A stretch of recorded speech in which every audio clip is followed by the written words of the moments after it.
Weavers weaving at the break of day, why do you weave a garment so gay? Blue as the wings of a halcyon wild, we weave the robes of a newborn child. Yes, I know you remember. The Nightingale of India, Madame Sarojini Naidu, had a beautiful poetic depiction of the weavers, and it's named as the Indian Weavers. I studied it when I was in my primary section around in class 4th or 5th. I don't really remember nicely, and I did perform it very well in one of my vivas too. So I remember it really nice. And today is the right moment to repeat it for all of you. I strongly believe that a good life is like weaving. Johan Eriksson has put it right way that energy is created in the tension. The struggle, the pull, the tug are everything. But that's not my motto of the day. The motto of the day is to weave a few words out of the leftover tales.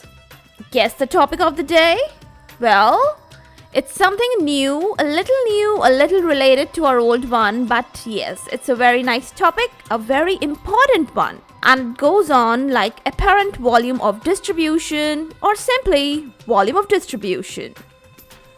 Welcome all to IS Pharmacology Difficult Podcast. I'm your host, Dr. Radhika Vijay, MBBS MD Pharmacology, and this is the audio hub to get the best simplified basic tips, strategies, methods, and lots of ideas to learn better, understand better, and make your concepts crystal clear. If you really find and if there's a question hovering in your minds, is pharmacology difficult? Lend me your ears for a while and let in the magic of knowledge. So, once the drug enters the bloodstream, it gets distributed. The extent and the pattern of distribution that depends on a variety of factors. So let me tell you the factors. The first one is the lipid solubility, then is the regional blood flow, then ionization at physiological pH, and next is the binding extent to the plasma and the tissue proteins, and lastly, it also depends on the type and the amount of the transporters that are found. Now, just get an idea. The drug is in motion till the attainment of equilibrium state of the unbound drug in the plasma and the unbound drug in the tissue fluid. Now, once that particular equilibrium state is attained, then both the reserves, they start diminishing. And why they're diminishing? Well, that's a little common sense that occurs on account of elimination of drugs. Okay? Now, I'm going to directly come to our topic, apparent volume of distribution. It is defined as the volume of fluid utmost necessary in order to withhold or contain entire amount of drug in the body at equal or the same concentration as in the plasma. Well, I'm sure some of you did not get a single meaning out of this whole definition. And there's no big deal. Even I got to know about it after reading it so many times. So you have to go through that process. You listen to it again and again, you read it again and again, and then you get the meaning of what does it actually means or what is it.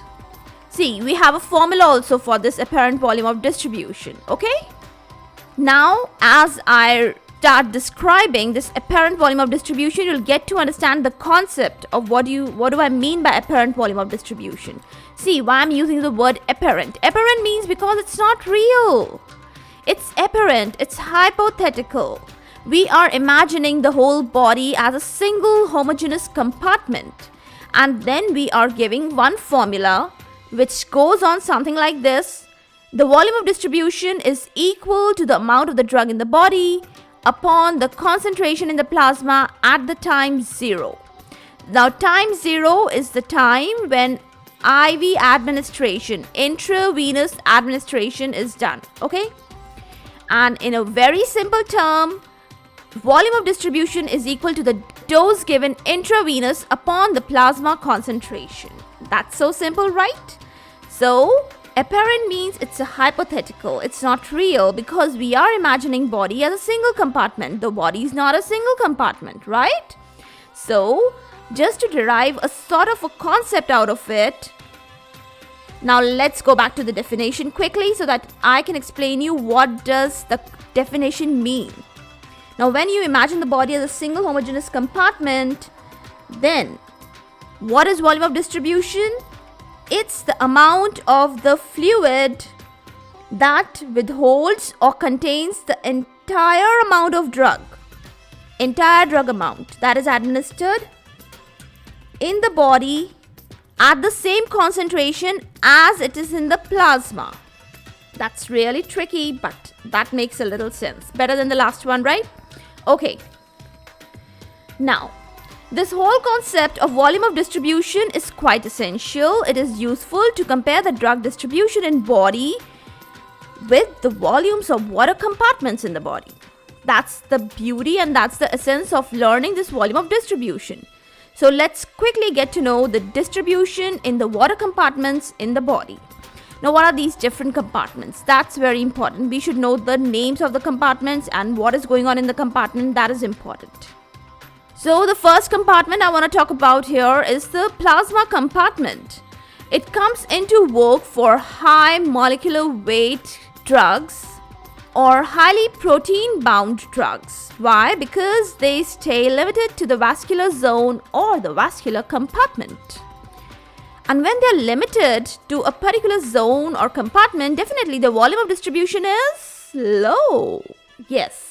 And very good example for such a condition, for such a drug, is heparin. You can just imagine that this volume is 4 liters in a 70 kg person. How low is it, right? Now, the next compartment in the body we should know is the extracellular fluid. Now, just add up the plasma volume and the interstitial fluid volume, and what you get together, the sum is the extracellular fluid volume. It's generally around 20% of the blood water or 14 liter approximately in a 70 kg person. Now the question that arises here is what is the importance of knowing this extracellular fluid volume? Well, the role it is playing is that drugs should satisfy the two norms. The first norm is the drug should have a low molecular weight. The second one is the drug should be hydrophilic. And then such a substance or such a drug molecule easily crosses the capillary endothelial slits. It enters the interstitial fluid but not the lipid cellular membranes. Therefore, what happens? It has no access to the intracellular fluid. So where is exactly the drug? Don't wonder. The drug is present in the extracellular fluid. And very good related examples, they are aminoglycoside antibiotics. Okay? Now the last compartment that we ought to know is the total body water. For this, the drug is an overachiever. Now what do I mean by saying overachiever? Because it satisfies both the norms that I told you before. It is having a low molecular weight, one. Secondly, it is having a good lipophilicity. And these two characteristics, when drug possesses, then it can cross all the damn membranes. It can cross all the damn slits. It gets to be distributed in 60% of the body water. That is around 42 liter in a 70 kg person. God gracious, can you imagine that? A great example to quote here is of the ethanol. Yes, that's the drug to quote here. Now, few more scintillating bullet points coming up to light up your way. The first one is highly plasma protein bound drugs. They have low volume of distribution because they stay in the vascular space. Good examples are warfarin and diclofenac. Second important point. If the volume of distribution is too large, its great amount stays in the extravascular tissue. And you know what is the horror of the situation? The drugs in the other tissues that are sequestrated or accumulated, they may have a volume greater than the total body water or the body mass. Say digoxin has 6 liter per kg, morphine has 3.5 liter per kg. So if God forbids any kind of poisoning ensues, then such drugs with large volume of distribution, they are not the cup of tea for hemodialysis. Don't ever go for it, never try it.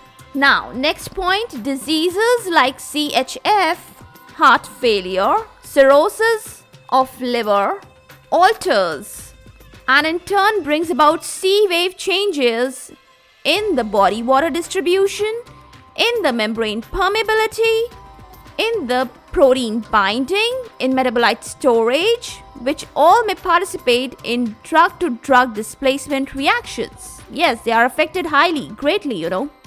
Suddenly a bulb glows, and that gives you the last extra bullet point to cherish and treasure. If the volume of distribution is less than 5 liters, where is the drug? Well, it's in the vascular compartment. Examples are insulin, furosemide, heparin. If the volume of distribution is approximately 15 liters, now where is the drug? Well, it is restricted to the extracellular fluid, and examples are aspirin, gentamicin, D-tuberculine, and amoxicillin. And if the volume of distribution is more than 20 liters, where is the drug now? It is all over, throughout the body water. Examples are phenytoin, methyl-dopa, theophylline. It may be hiding in the tissues also. Yes, it can collect there. Examples are digoxin, morphine, chloroquine. Now, in the end, I want to have certain reflections on how to determine the volume of distribution. Well, plot a graphical log of the plasma drug concentration denoted by capital C small p versus the time, and you can extrapolate back the drug plasma concentration to time 0. Now what I mean by saying time 0, that means that is the moment when intravenous bolus is given. And then you can extrapolate it back on the y-axis, and this gives the value of the capital C small o, which is referred to as the drug concentration when the distribution occurred instantly. Well, that's a little tricky and quite very mathematical, but I explained it well. I hope it's well understood. The formula of the volume of distribution is equal to the dose upon the capital C small o. And capital C small o, I told you, by extrapolating back the drug plasma concentration at the time 0, you get this value refers to the drug when the distribution occurred instantly.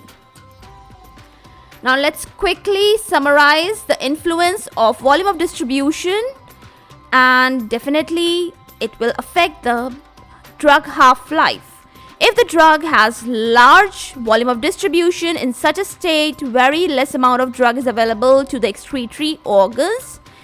And if you increase the volume of distribution, you are increasing the half-life of the drug, and drug becomes long-acting. Yes, so the concept to comprehend here is the amount of drug reaching for excretion to the liver and the kidneys decides the drug elimination.